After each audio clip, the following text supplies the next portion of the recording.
Muy buenas noches, amigos y amigas. Como cada semana y cada programa en este caso, pues estamos difundiendo pues lo que viene el día 1 de junio.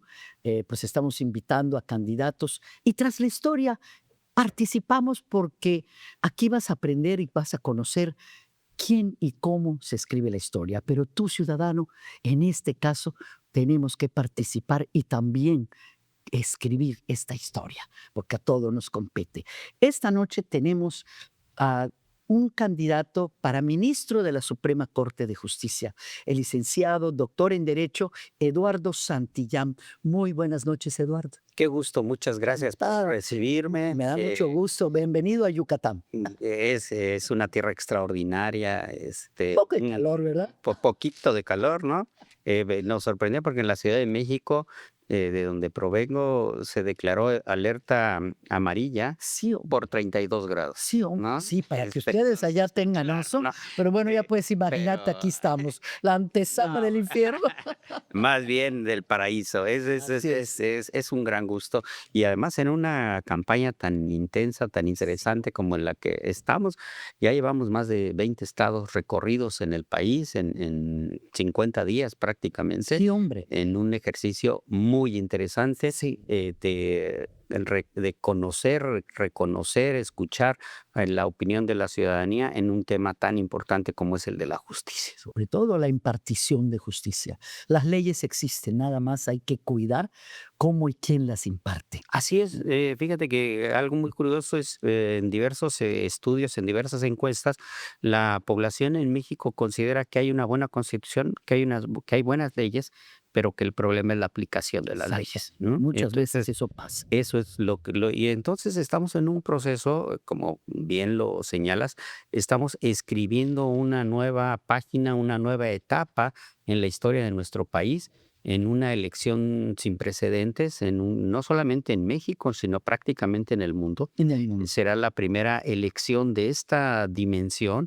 que se lleva a cabo en el mundo. Hay algunos ejercicios mucho más pequeños en Sí, diversas partes del mundo, pero en este caso, que es la renovación completa del Poder Judicial a través de un proceso de elección popular, pues sin lugar a dudas que nos lleva a replantearnos muchos temas y sobre todo la importancia de la justicia en nuestra vida, en lo exactamente. cotidiano.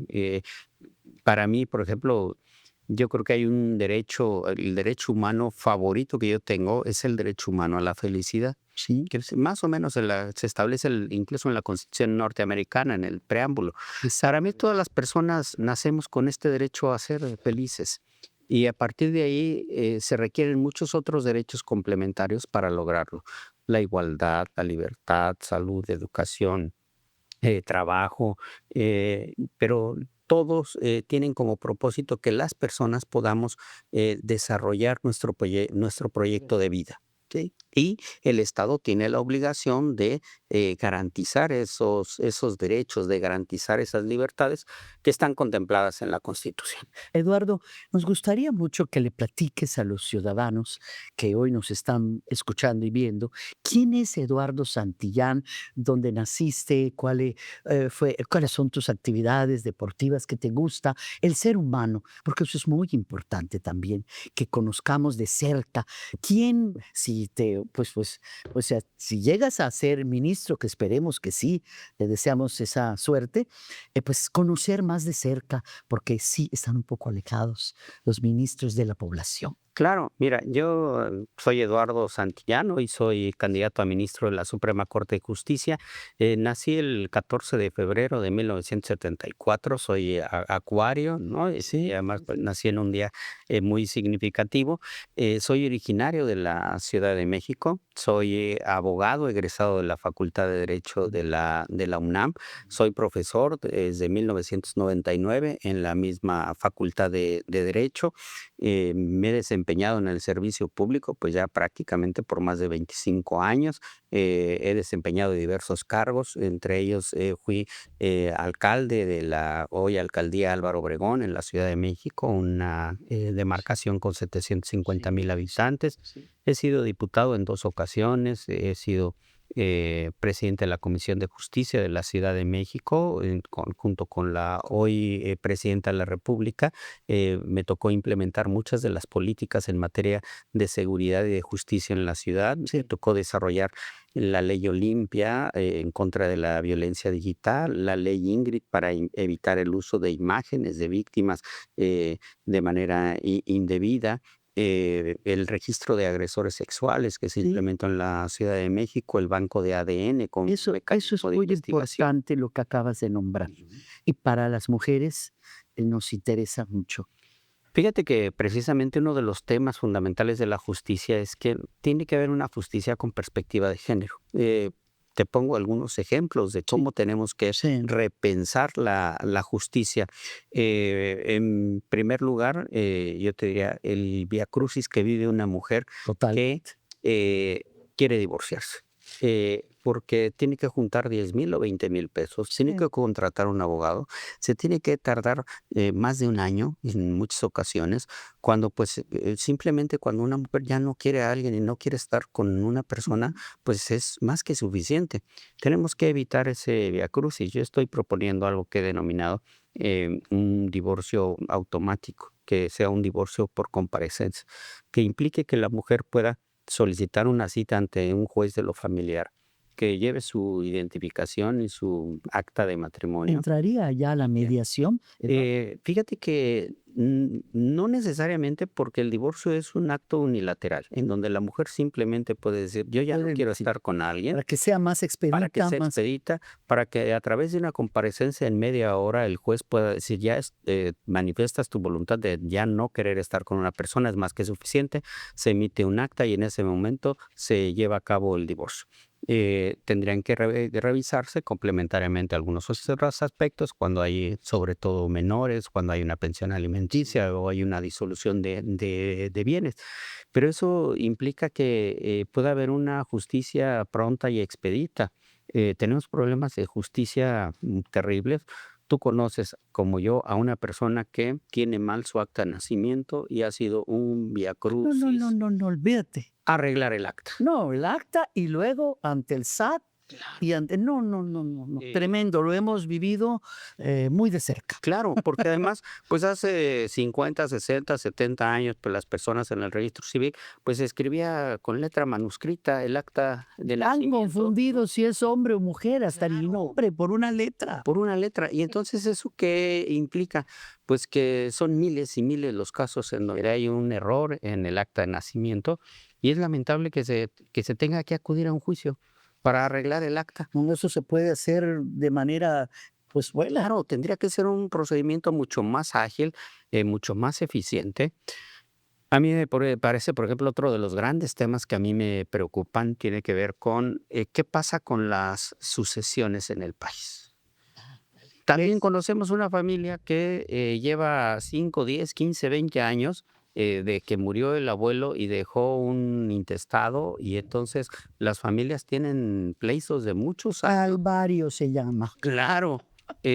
Y Calvario. no pueden arreglar un juicio sucesorio que debería de ser también muy expedito, muy rápido. A mí me parece que ahí tenemos que utilizar medios alternativos de solución, mediación, Claro. que rápidamente, que en 6 meses se pueda arreglar un conflicto de esta naturaleza.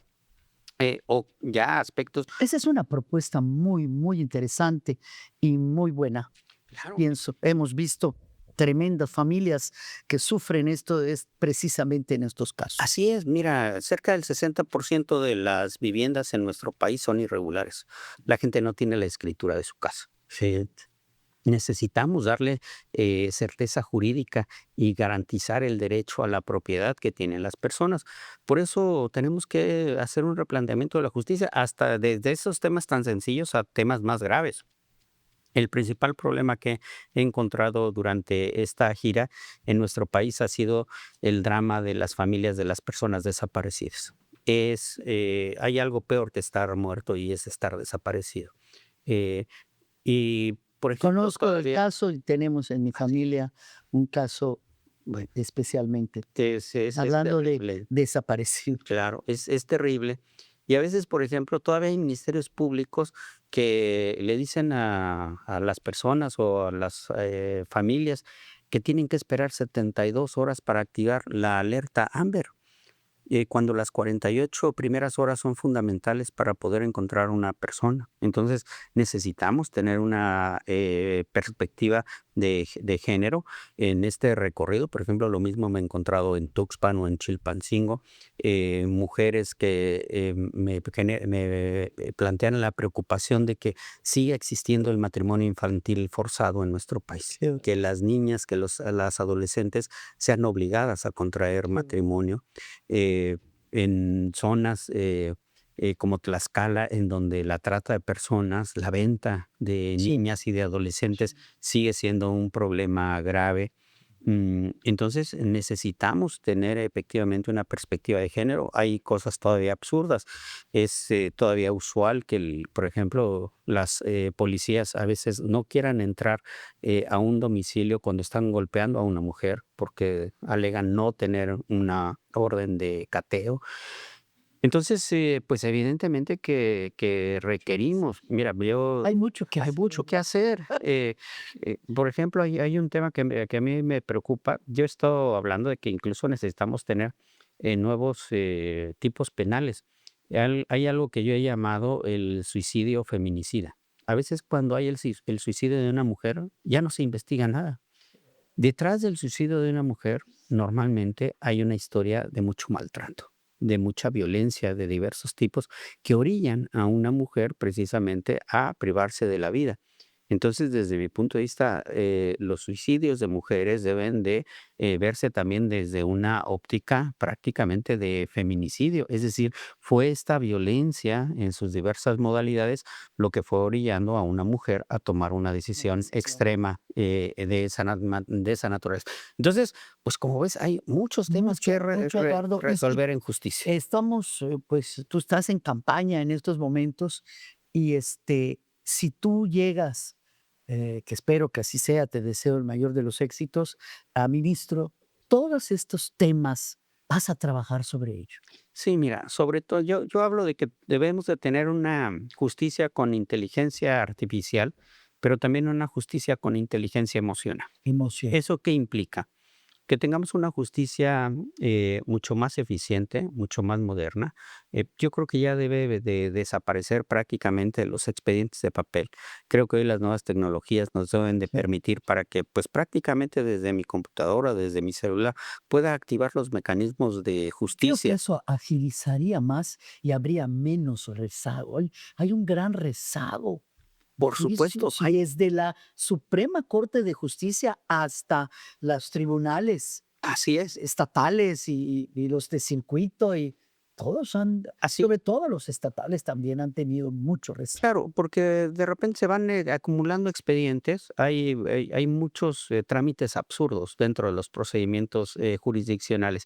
Tenemos que hacer mucho más cortos, mucho más eficientes los juicios, de tal manera que podamos, por eso hablo de la inteligencia artificial, en el momento en que, por ejemplo, tengamos un expediente digital único en el país, que esté homologado entre lo federal o local y todas las entidades federativas, nos va a permitir utilizar inteligencia artificial y, por ejemplo, tener resúmenes muy rápidos de un expediente, tener menos que los operadores, que los jueces tengan que hacer menos talacha Sí, para que entre la otra parte, que es la inteligencia emocional en la tienes justicia, toda la que es una justicia humana, una justicia que escuche, que entienda. desde el trato, Eduardo, desde que inician a levantar un acta, a levantar una querella, está el trato. O sea, Claro, es negativo en muchas ocasiones, no hay ese acercamiento humano, empatía. empatía, que eso es lo que estamos viendo. Pues bueno, aquí lo importante, ¿estás consciente, Eduardo, que esto, lo que estamos viviendo los mexicanos, esto es, es inédito, es por primera vez? La gente, sabemos que hay mucha oposición, hay mucha reticencia entre sí, si no, y lo que estábamos comentando antes, esto ya se dio, esto ya está aprobado. Así es. Entonces, para poder ser candidato y llegar a esta candidatura, tú tuviste que haber pasado haber pasado por un proceso. Es el proceso más complejo para un cargo de elección popular. Ni para ser presidente de la República se requiere saber leer y escribir. Para este cargo necesitas una escolaridad de licenciatura en Derecho. Necesitas haber tenido 8 de promedio en tu carrera, 9 en la materia de especialización en la que pretendas escoger. Luego te tienes que someter a un proceso para determinar la idoneidad, que tiene 2 aspectos. Una, tienes que demostrar una experiencia mínima de 5 años. Segunda, necesitas demostrar tener los conocimientos jurídicos suficientes. Y luego, la idoneidad personal, es decir, que no hayas cometido un delito, Eso. que no seas un maltratador de mujeres, que no seas un deudor alimentario, ¿sí? Que te hayas La ley portado bien, 3 de la 3. 3 de 3. ¿Y usted conoce esa ley? Claro que sí, Así hombre. fue. Se fomentó muchísimo la química. María Eugenia Núñez, que aprovecho para saludarla, fue una guerrera en esta ley, que ya es Sí, constitucional claro.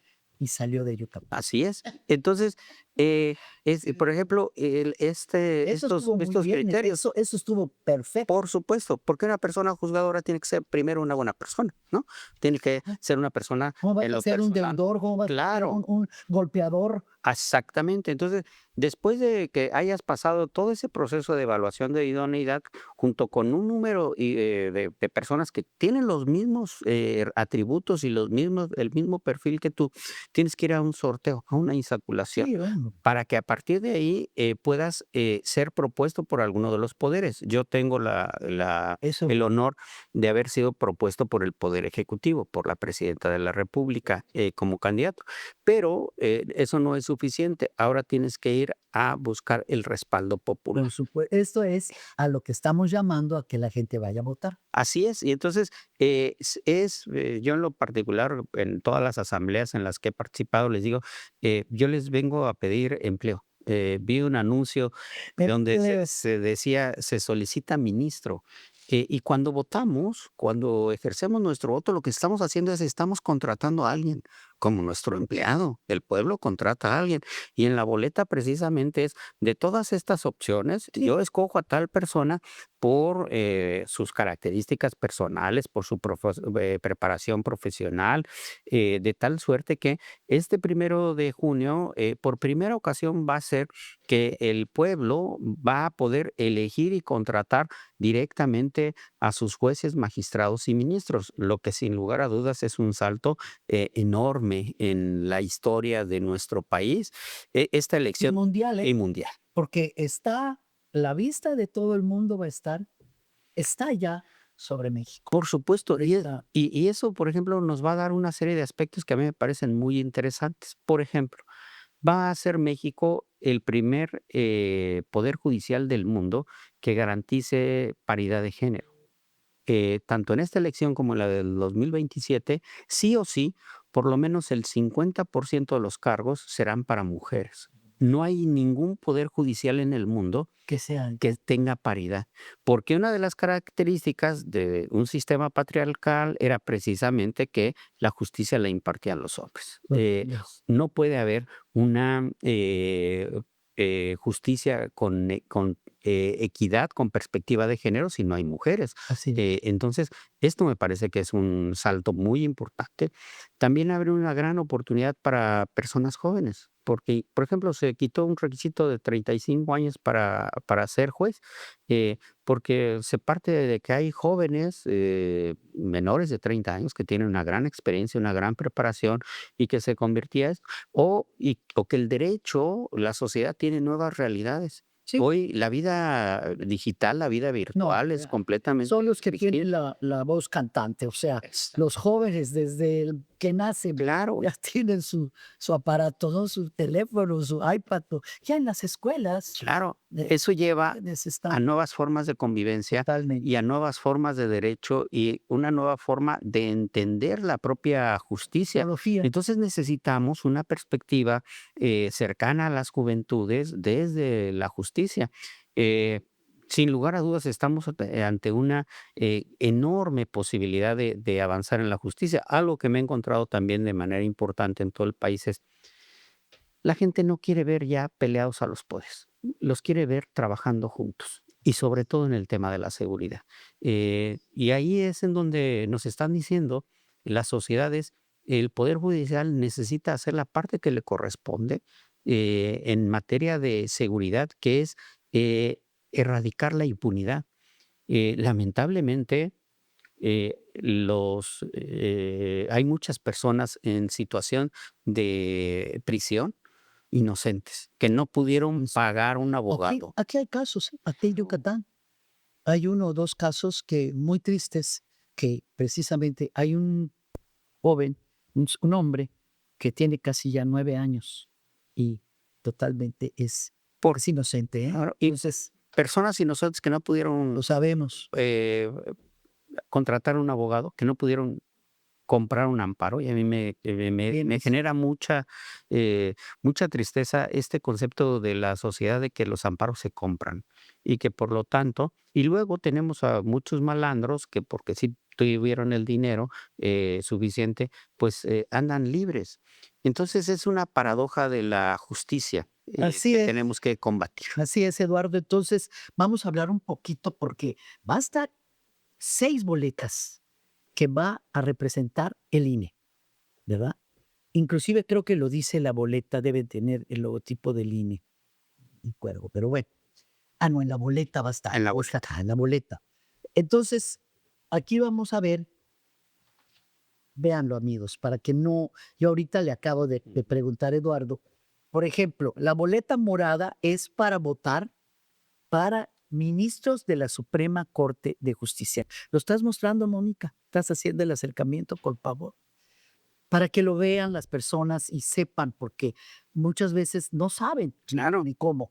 Entonces, de esta parte van a haber 5 cuadritos que son damas, las así es, mujeres. mujeres. Y aquí van a haber 4 cuadritos y aquí están los caballeros.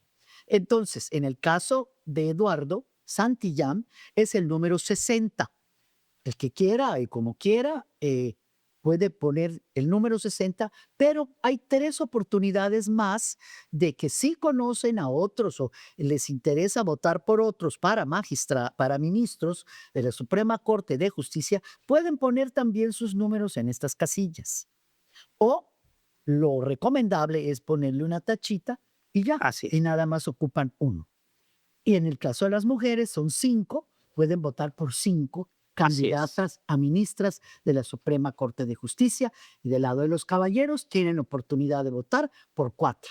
Exactamente, lo has explicado de manera Más claro, precisa. para que el ciudadano pueda participar y también participemos y escribamos la historia, no solamente ustedes que son pues los que están haciendo campaña, sino la ciudadanía tiene el derecho, el deber de hacer eso. Si ya no lo quieren ejercer por alguna u otra razón, eso ya queda en libertad y allá sus conciencias.